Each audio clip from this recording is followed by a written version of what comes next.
En el día de hoy vamos a hablar sobre el modelo de dron LSX76 Mini de la marca Lansensi. A simple vista se puede observar que no destaca por sus grandes dimensiones, Con las alas desplegadas tiene unas medidas de 21,5 centímetros de largo por 11 centímetros de ancho por 7 centímetros de alto. A este le suministra energía unas pilas LiPo de 3,7 vatios de 500 mAh, con una duración de vuelo aproximada de unos 10 minutos por cada batería. A su vez, al mando le suministra energía 3 pilas tipo AAA.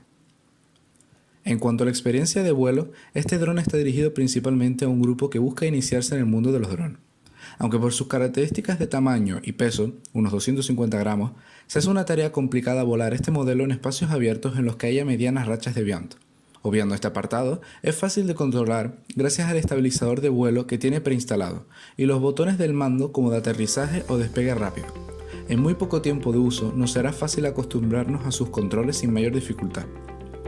Además, tenemos un área de entre unos 80 a 100 metros a la redonda de radiocontrol para mantener señal con nuestro aparato, lo que nos dará espacio suficiente para hacer nuestros primeros vuelos. En cuanto a la cámara, en drones de estos rangos de precio nunca nos podemos esperar una cámara de una calidad elevada, o por así decirlo, de 1080 píxeles en adelante, por lo que veo más conveniente adquirir el modelo con la cámara de 720 píxeles y gastar el dinero en pedir todas las baterías que tengamos a disposición, para poder disfrutar de una experiencia de vuelo relativamente satisfactoria en cuanto a tiempo se refiere.